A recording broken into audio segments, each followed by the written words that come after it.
Eu mandei por mensagem, tá vendo? A mensagem que eu mandei para vocês está aqui. Daí, de qualquer forma, eu boto aí para ajudar mais, facilitar ainda mais.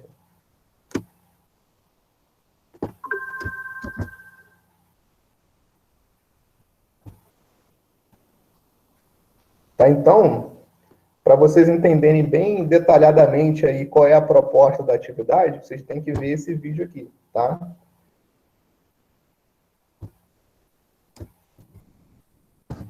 A ideia da atividade, né? Existe um tema gerador da semana acadêmica. Então, esse ano, o tema da semana acadêmica é cidades inteligentes, né? E aí o Adriano pensou em falar, né, como subtema, sobre Nikola Tesla. Tá? Então, Nikola Tesla é um cientista da área de eletricidade e magnetismo, né? Que é um assunto que a gente está estudando. Então, ele pensou em conectar essas duas ideias, né? Cidade inteligente e Nikola Tesla com as suas ideias e tal. Então, nesse vídeo aí, ele explica bem detalhadamente qual é a proposta, tá? Então, o que vai acontecer é o seguinte, as pessoas que forem participar da atividade, né, vão compor grupos de 5 alunos, tá? Então, vamos supor, aqui nessa turma, vamos supor que tenha 3 grupos. Então, são 3 grupos de 5 alunos, tá?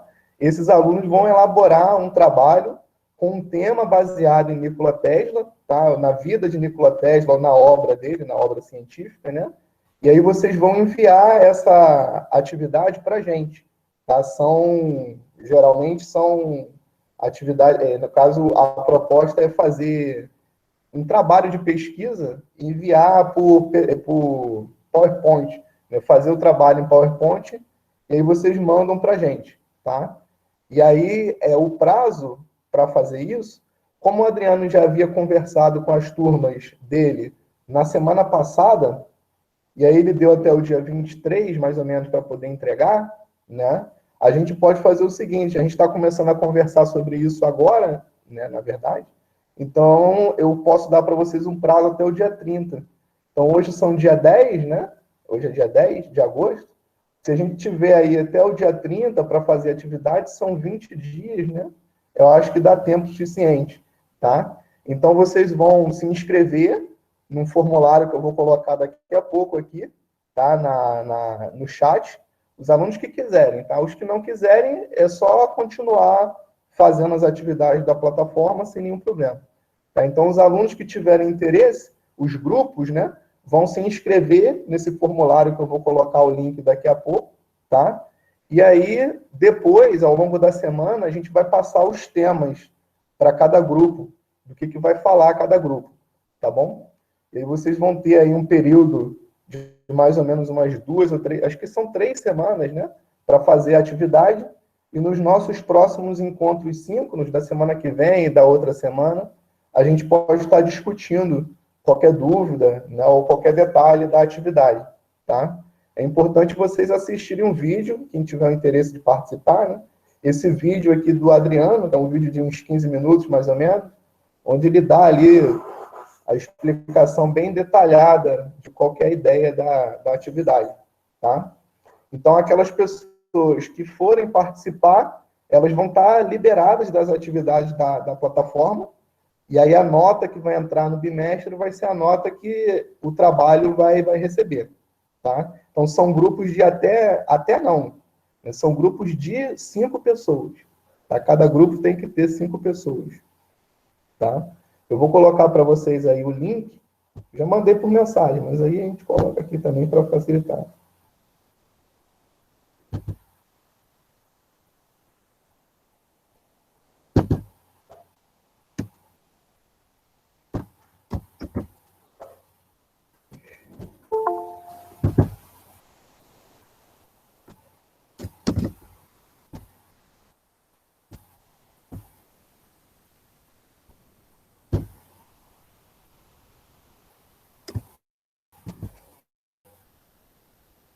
Esse link aí é do formulário de inscrição do grupo, tá? Então, basta que uma pessoa do grupo faça a inscrição de todo o grupo, né, de 5 pessoas. Não precisa cada um ir lá e fazer a inscrição, não. É só para preencher nesse formulário o nome, os nomes, né, de cada uma das 5 pessoas aí que vai compor o grupo, tá bom? E também nesse formulário parece que ele pede lá um nome de alguém do grupo que seja responsável como líder do grupo, né? Então, é preferível que essa pessoa que vá ser a líder do grupo, né? Ela preencha pelo grupo, tá bom? E aí, qualquer dúvida que vocês tiverem, pode me perguntar ou me mandar mensagem que eu vou, na medida do possível, tentando responder, tá? Os nossos próximos encontros síncronos daqui para frente, a prioridade vai ser tá discutindo essas questões do trabalho aí. Embora a gente vai continuar falando sobre o conteúdo do módulo, né, do bimestre, que é essa parte de circuitos elétricos. Então, hoje a gente vai ainda continuar no assunto que a gente começou a ver na aula passada. Tá? Se vocês tiverem alguma dúvida, alguma pergunta para fazer, pode abrir o microfone aí, porque eu tenho dificuldade de acompanhar o chat, né? Enquanto eu estou mostrando aqui o compartilhamento de tela, eu não vou acompanhando o chat, né?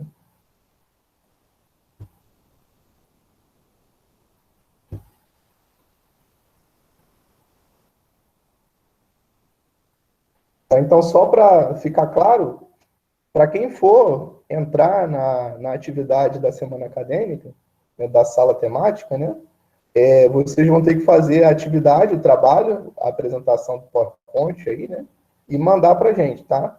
Até o dia 30 de agosto. E aí a gente vai colocando lá no ambiente onde vai ser feita a apresentação dos trabalhos, né? Porque tem um ambiente virtual, né? É como se fosse um museu virtual. A gente vai passeando por uma sala e vai vendo a exposição ali dos trabalhos e tal.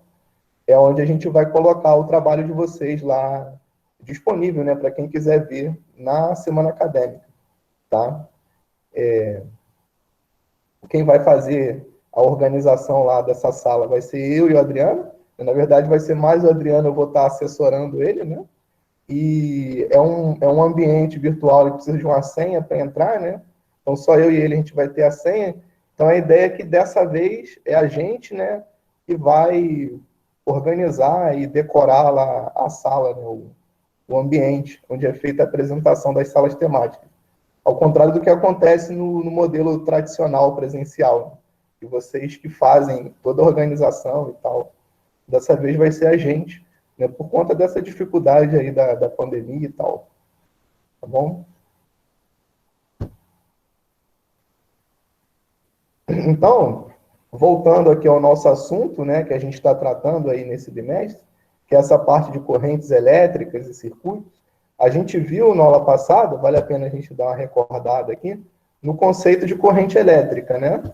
Então, o que a gente aprendeu sobre corrente elétrica é um movimento bem ordenado de cargas elétricas. Então, quando você tem um material condutor, nesse material condutor você tem partículas livres ali, os elétrons, que se movem aleatoriamente.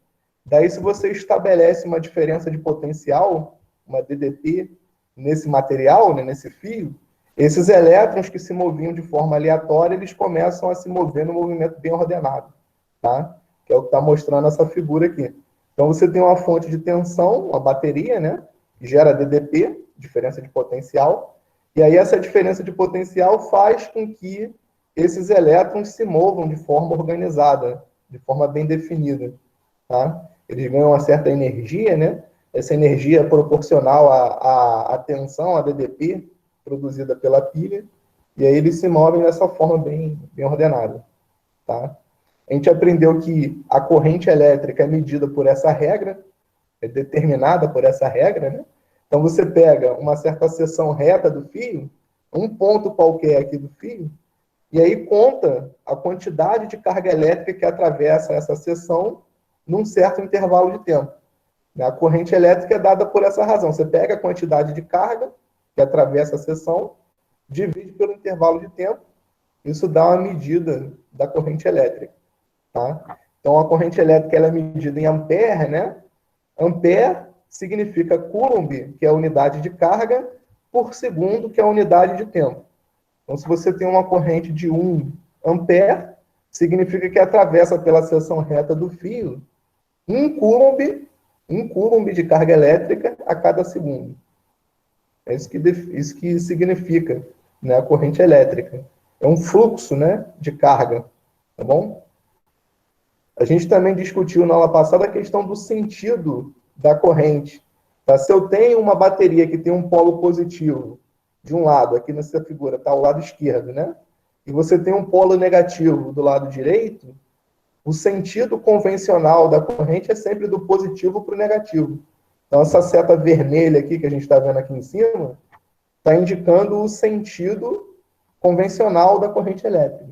É como se eu tivesse partículas iguais aos elétrons, só que positivas, se deslocando por esse material, né?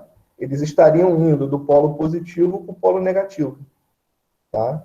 Então, o sentido convencional da corrente elétrica é sempre do mais para o menos, tá?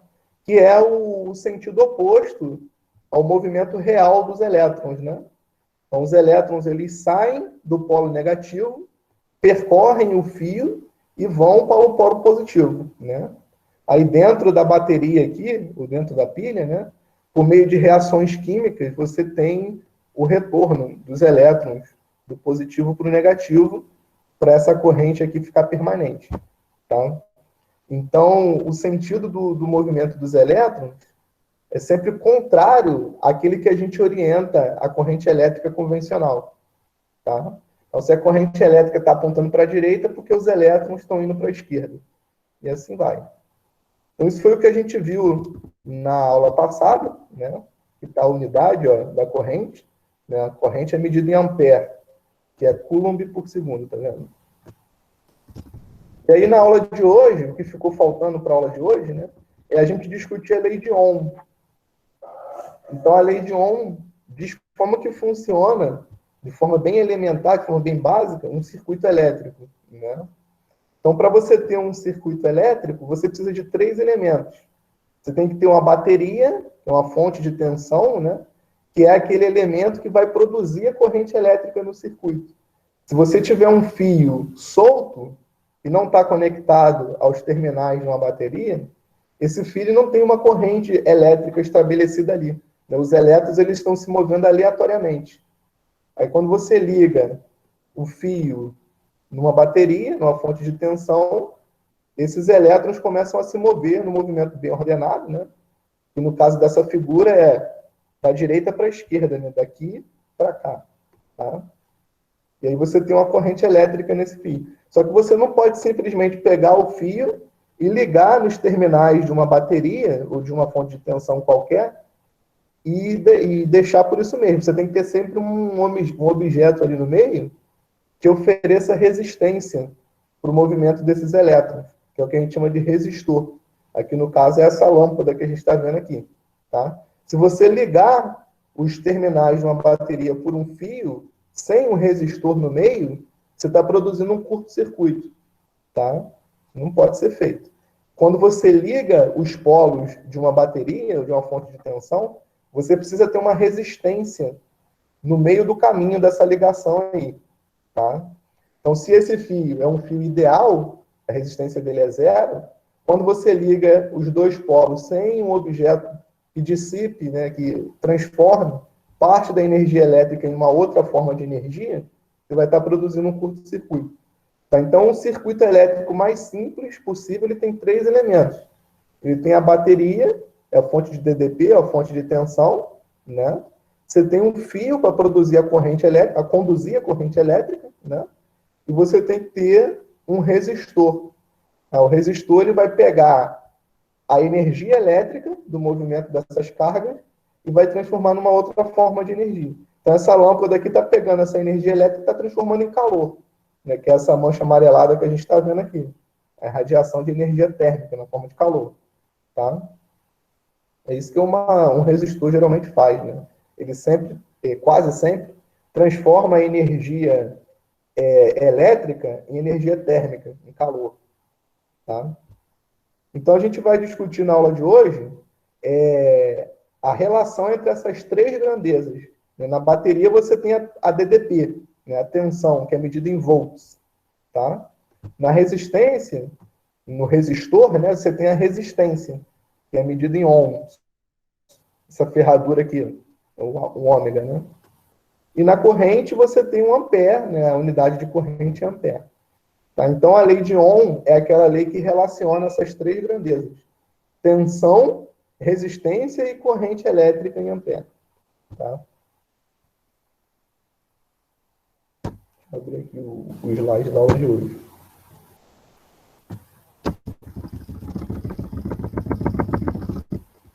Tá? Então, a lei de Ohm, ela diz o seguinte, ó, o que acontece num circuito elétrico, né? Se você aumentar a tensão, ou seja, se você tinha uma pilha ligada aqui nesse resistor, por meio de um fio, agora você pega e coloca uma outra pilha em série, né? Você coloca duas pilhas, uma do lado da outra, né? O polo negativo de uma no polo positivo da outra. O que você vai estar fazendo é aumentando a tensão que você tem nesse circuito. Ou seja, você está dando mais energia para essa corrente elétrica acontecer. Tá? Então, quando você faz isso, você aumenta a intensidade da corrente elétrica, se o resistor que está aqui no meio ele for mantido o mesmo. Tá? Então, a primeira lei de Ohm diz o seguinte, ó, a tensão, ou a DDP, produzida na fonte, né, de tensão, na bateria, ela é diretamente proporcional à corrente. Tá? Onde esse R aqui é a resistência do material, em geral a gente vai assumir que é um número constante, não varia. Tá? Então, se isso aqui é um número constante, não muda por nada, se eu pego uma DDP que é o dobro, a corrente que eu vou ter para essa igualdade aqui se manter, né, se estabelecer, essa corrente ela tem que ser o dobro também. Tá? Então, se eu tinha, vamos supor, uma tensão de 10 ohms, de 10 volts, isso correspondia a uma corrente de 2 amperes, se eu pegar uma tensão de 20 volts, vai aparecer aqui uma corrente de 4 amperes, que é o dobro. Tá? Assumindo que esse R aqui é uma resistência constante. Tá? O que nem sempre acontece. Né? Na verdade, na prática, não é o que acontece. Tá? Então, o que acontece aqui? Você tem ó, a DDP, medida em volts, você tem a resistência, medida em ohm, e você tem a corrente, medida em ampere. Tá? A relação entre essas três grandezas é dada por essa primeira lei de Ohm. Essa figura que a gente está vendo aqui embaixo é um circuito esquemático, né? Isso aqui que está aqui em cima é uma coisa mais real. A gente vê aqui uma pilha, né, com formato de pilha mesmo. Aqui tem um resistor, que é um resistor real, uma lâmpada. A gente faz a representação esquemática dessas coisas dessa forma, tá? Então, a bateria, ou a pilha, vai ser representada por essas duas barrinhas paralelas, tá? A maior representa o polo positivo e a menor representa o polo negativo da bateria, tá? E essa molinha que a gente está vendo aqui no circuito representa a resistência. Tá? Então, como a gente pode ver nessa figura, a corrente elétrica, olha o sentido dela, ó, do positivo para o negativo, tá vendo? Do positivo para o negativo. Tá? Significa que os elétrons estão saindo daqui, dessa extremidade negativa, percorrendo o circuito e vindo para o lado positivo. Então, se eu for fazer um gráfico dessa expressão, voltagem em função da corrente, uma vez que eu assumo que esse R aqui é um número constante, né, a razão entre V e I tem que se manter constante, né? Vamos supor que eu tenho uma voltagem de 10 amperes. Isso corresponde a uma corrente I de 2. Aliás, eu tenho uma voltagem de 10 volts. Isso está associado a uma corrente I de 2 amperes. A razão 10 por 2 é 5. Então, se eu pego uma outra voltagem, vai estar associada a uma outra corrente, cuja razão tem que dar 5. Tá? Então, o gráfico que representa esse comportamento, né, da tensão em função da corrente, para um resistor que tem a sua resistência constante, que não varia, o gráfico tem que ser uma linha reta, tá? Que é o que a gente está vendo nessa figura. Tá? Esse resistor que não varia por nada, a gente chama ele de resistor ôhmico. É um resistor ideal. Na prática, toda resistência muda. Tá? Essa lâmpada daqui, conforme ela vai esquentando, né, ela vai tendo a sua resistência aumentada. A resistência ela vai aumentando conforme a temperatura do objeto aumenta. Tá? Então, na prática, esse R aqui varia conforme o tempo passa. Tá? Só que esse R ele pode variar tão pouco, né, para escala de temperatura, né, para um intervalo de temperatura tão grande, que na prática, para efeitos práticos de conta, a gente pode assumir que esse R é constante. E aí, quando a gente assume que o R é constante, é que a gente tem o tal do resistor ôhmico, que obedece àquela lei de Ohm ali, né? Cujo gráfico é esse que a gente está vendo aqui. Tá bom? Tem alguém querendo entrar na sala aqui.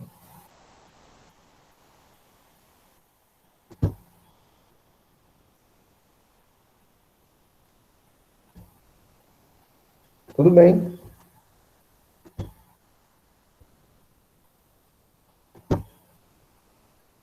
Tá, então, o resistor ôhmico é aquele que obedece à lei de Ohm, você tem a resistência constante, consequentemente o gráfico é essa linha reta. Então, se você for ver, ó, a razão entre a DDP, né, aqui na vertical a gente tem a DDP, a tensão, e aqui na horizontal você tem a corrente correspondente. Então, se você for pegar, por exemplo, essa DDP de 60 volts, está correspondendo a uma corrente de 1,2 ampere.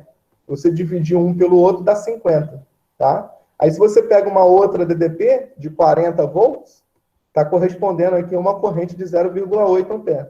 Então, se você fizer a razão, vai dar 50. E assim vai. Se você pegar 20 volts, está correspondendo a uma corrente de 0,4 ampere. Então, se você fizer a razão, também dá 50.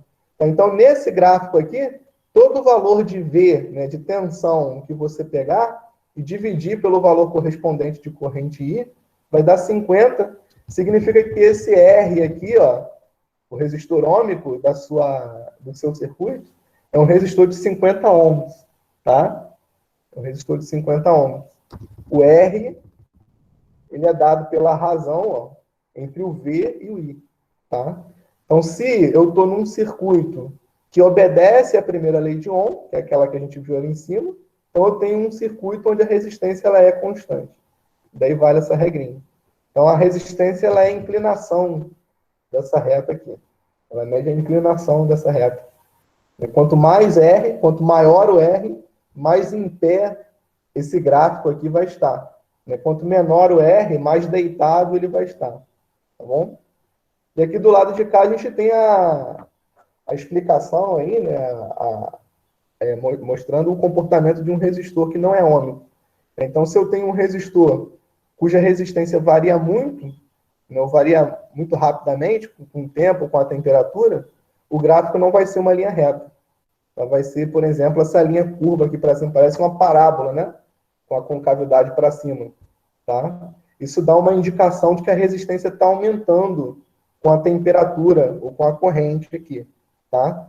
Porque a resistência ela vai ser, vai ser a inclinação da reta tangente a essa curva. Então, pega um ponto aqui, por exemplo, esse ponto onde está o cursor, né, do meu computador.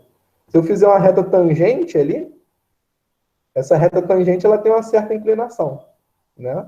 Agora, se eu pego um outro ponto diferente, mais para frente, e fizer uma reta tangente a esse gráfico, a inclinação dessa reta tangente é maior, né, do que se você comparar com o caso anterior. Então, essa inclinação aumentando indica que essa resistência está aumentando com o tempo, né, com a temperatura, no caso. Tá? Então, esse gráfico aqui, que não é uma linha reta, representa o comportamento de um resistor não ôhmico. Tá? Em geral, a gente vai estar tratando de resistores ôhmicos aqui ao longo do nosso estudo de circuitos, né? Quando a gente for falar, por exemplo, de associação de resistores, logo mais. Tá? Essa é a primeira lei de Ohm, que relaciona as três grandezas de um circuito elétrico, DDP, resistência e corrente. Tá? E existe uma segunda lei de Ohm, que é a segunda lei de Ohm.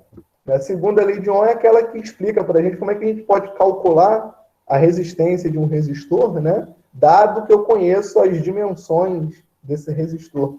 Tá? Se vocês olharem esses circuitos eletrônicos aí, né, que tem no computador, qualquer equipamento eletrônico, né, ali naqueles circuitos tem muitos elementos, né, que têm um formato cilíndrico. Né? Alguns desses elementos que têm um formato cilíndrico são resistências. Tem capacitores e tal, mas muitos daqueles elementos que têm um formato cilíndrico são resistentes. Em geral, no circuito que a gente produz, né, a gente usa esse formato aqui para colocar a resistência no circuito, tá? E aí o que se sabe, né, experimentalmente, é que essa resistência do equipamento, do seu resistor no formato cilíndrico, ele é diretamente proporcional ao comprimento, ou seja, vamos supor que você tenha dois resistores feitos do mesmo material, tá? Eles são feitos do mesmo material, só que um tem o dobro do comprimento do outro. Esse daqui de cima tem um comprimento L, e esse daqui de baixo tem um comprimento 2L. Isso significa que esse resistor daqui de baixo, ele tem o dobro de resistência do resistor de cima, mesmo sendo feito do mesmo material, tá? Como essas áreas aqui de seção são as mesmas, e como o comprimento de um é o dobro do outro, então esse que tem o dobro de comprimento tem o dobro de resistência. Tá? Então, se esse aqui de cima tem resistência R, esse aqui de baixo vai ter resistência 2R. Tá? Então, isso é o que se observa experimentalmente. Tá? A resistência de um resistor não depende só do material, depende das dimensões também. Tá? Agora, se você mexer na área e não mexer no comprimento, que é o que mostra essa segunda figura, vamos supor que você tem agora aí no resistor de resistência R, né, e comprimento L, e área A de seção. Se você pegar um resistor feito do mesmo material, né, com o mesmo comprimento, só que com o dobro de área, você vai ver que esse daqui que tem o dobro de área, o que é mais largo, né, a resistência dele é a metade, é menor. Tá? Então, quanto mais área, menor a resistência. E quanto mais comprimento, maior é a resistência. Tá? Então, a resistência de um resistor, né, é proporcional à razão aqui, ó, entre o comprimento e a área. Tá? Quanto maior o comprimento, maior o R. Quanto menor a área, aliás, quanto maior a área, menor o R. Tá? E aqui entra um elemento que depende do material. É claro que se eu tenho dois resistores, vamos supor, eu tenho um de madeira e o outro de cobre, a gente sabe que o resistor de madeira ele é melhor, né? Porque a madeira resiste mais à passagem de corrente do que o cobre, né?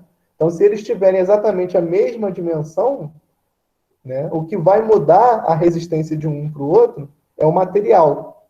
Então, a informação do material entra nessa constante aqui, que é chamada de resistividade elétrica, tá?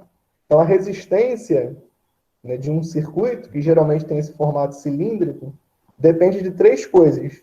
Né? Depende do material, cuja informação está aqui nesse ρ, na resistividade, depende do comprimento e depende da área da seção transversal. Tá? Isso aqui é o que a gente chama de segunda lei de Ohm. Tá? Então, o que a segunda lei de Ohm diz? Ó, a resistência de um resistor é proporcional ao comprimento. Então, quanto mais comprimento, mais resistência. E é inversamente proporcional à área. Então, quanto mais área, menos resistência. Tá? E a resistividade, a unidade dela, né, é fácil da gente determinar. Ó, isso aqui, que é a resistência, é medida em Ohm, né, essa ferradura aqui. O comprimento é medido em metros e a área é medida em metro quadrado. Então, se você fizer uma análise dimensional dessa expressão, você vai concluir que a unidade de medida do ρ, da resistividade, tem que ser Ohm vezes metro. Então, o ρ, a resistividade é sempre medida em Ohm vezes metro. Então, quando vocês virem no enunciado de um problema, essa unidade, você sabe que está falando de resistividade, né? Tá? Aqui a gente tem um exemplo mais numérico, né, de aplicação dessa segunda lei de Ohm. Então, o exemplo é o seguinte: você tem um fio de cobre, esse fio de cobre ele tem um diâmetro de 4 milímetros e a resistência desse fio de cobre é uma resistência de 10 ohms. Eu quero saber qual que é o comprimento que esse fio de cobre tem. Quanto que eu tenho que ter de comprimento, um fio de cobre com essa espessura, para ele ter uma resistência de 10 ohms. Para a gente determinar esse comprimento, a gente vai ter que usar essa lei aqui, né? A segunda lei de Ohm, tá? Ó, a resistência R é conhecida, né? A resistividade também, porque eu sei qual que é o material. Ó, o fio é feito de cobre, né? Então é só eu ir lá na tabela de resistividade e procurar a resistividade do cobre, que eu sei o valor desse ρ. E eu também sei qual que é a área da seção desse fio, né? Porque o diâmetro dele é dado, tá? Então o que eu quero determinar é o valor do L. Essas outras três grandezas aqui são conhecidas, tá? Então, a partir do diâmetro, eu consigo determinar a área, né? Porque o diâmetro é 2 vezes o raio. Então, se o diâmetro é de 4 milímetros, o raio da seção reta desse fio é 2 milímetros. Aí você passa para metros, né? É 2 vezes 10 a menos 3. Né? Esse mili de milímetro, né? É multiplicar por 10 a menos 3. Então, eu tenho um fio, né, cujo raio é 2 milímetros. 2 vezes 10 a menos 3 metros. Então, qual que é a área da seção? A gente aprendeu já lá na oitava série, né? Que a área de um círculo, de uma circunferência, dentro de uma circunferência, né, é πr ao quadrado. Tá? Então, se eu sei o valor de R, eu descubro o valor da área. É só fazer essa conta aqui, πr ao quadrado. Você troca π por 3,14, que é o valor padrão que a gente usa, né? Pega o raio, eleva ao quadrado, e daí você encontra o valor da área da seção reta desse fio. Dá 12,56 vezes 10 a menos 6 metros quadrados. Tá? Então, com isso, a gente tem todas as informações que a gente precisa para achar o valor desse comprimento L. É só substituir aqui nessa fórmula. Tá? Então, o R é 10 ohms. O coeficiente aqui de resistividade do cobre está na tabela. Tem esse valor aqui, ó, 1,7 vezes 10 a menos 8, ou 1 vezes metro, né? E a área a gente acabou de calcular, é 12,56 vezes 10 a menos 6. Então, substitui tudo aqui, faz a conta para achar o valor do L, né? O que está multiplicando passa dividindo, o que está dividindo passa multiplicando, e aí a gente chega nesse valor, ó. O L vale 7,39, né? 7,4 vezes 10 elevado a 3 metros. Ou seja, é 7,4 quilômetros. Tá? Então, para você ter um fio de cobre que tenha essa resistência de 10 ohms, você precisa ter um fio, desde que ele tenha essa largura aqui, né, 4 milímetros, esse fio ele tem que ter 8 quilômetros. Tá? 8 quilômetros. Então, com isso, você percebe que o fio de cobre é um material que resiste pouco, né, à passagem de corrente. Ou seja, é um bom condutor. Para ter uma resistência de 10 ohms, tem que ter quase 8 quilômetros de fio. Tá? Por isso que num circuito real, né, onde você tem fios de cobre ali da ordem de centímetros ou de metros, a resistência entre dois pontos é zero, é nenhuma. Né? Ela é tão pequena que pode ser desprezada. Então, por exemplo, se eu tiver um circuito tipo esse, né? Eu tenho uma pilha com um fio de cobre aqui ligado numa lâmpada. A distância entre dois pontos aqui nesse circuito é tão pequena, né? Da ordem de centímetro, no máximo de metro, tá? É tão pequena que você pode desprezar a resistência que existe entre dois pontos aqui, tá? Então, em qualquer ponto aqui, ao longo desse fio, se não tiver nenhuma resistência, nenhum resistor ali no meio, né? A resistência é zero, tá? Significa que se eu pego dois pontos ao longo desse fio, a diferença de potencial, né, vai ser zero também, tá? Ou seja, os elétrons que caminham, né, entre esses dois pontos, eles não vão ter nem a sua energia aumentada nem diminuída ao longo desse processo aí de passar de um ponto para o outro, tá? Só quando os elétrons aqui chegam no resistor, né, na lâmpada, é que eles perdem energia, né, ao atravessar esse resistor. Tá? Então, a energia desses elétrons, que é a energia elétrica, vai ser transformada em energia térmica, aqui na dissipação da lâmpada. Tá ok? Na aula que vem, a gente vai falar sobre a associação de resistores. A gente vai entender melhor como é que funciona essa questão da queda de energia, né? Ou da queda de tensão. Tá? Então, daqui, ó, dessa bateria sai uma corrente elétrica. Essa corrente elétrica ela diminui um pouco a tensão aqui no primeiro resistor, depois diminui um pouco na segunda, depois diminui um pouco na terceira. Como não tem mais resistor nenhum no circuito, aí não tem mais como diminuir a tensão. Aqui eu só tenho um resistor, né?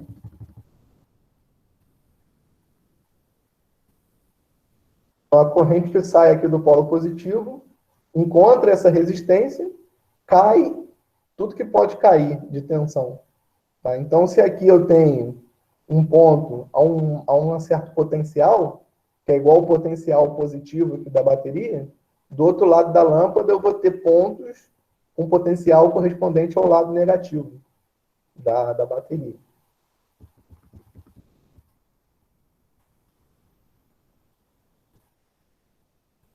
Essa parte de associação de resistores a gente pode deixar para a semana que vem, para a próxima aula.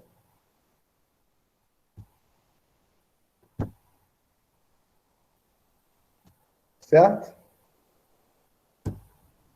Eu vou pegar aqui a lista de presença para vocês. Se vocês tiverem alguma dúvida aí sobre o assunto da aula de hoje, pode perguntar aí, tá?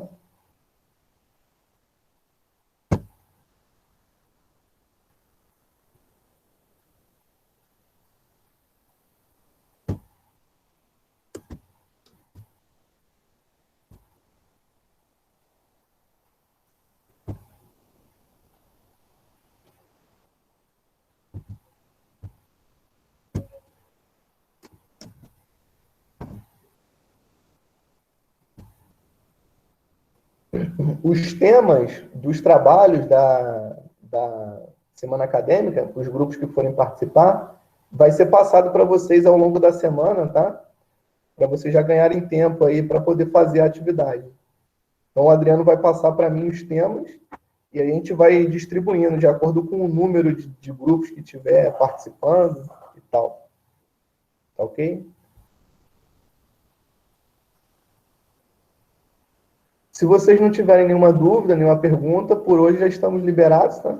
Na semana que vem a gente volta aqui a falar sobre os circuitos elétricos. Não é o mesmo tema, não. São vários temas e esses temas vão ser passados para vocês ao longo da semana. Até semana que vem.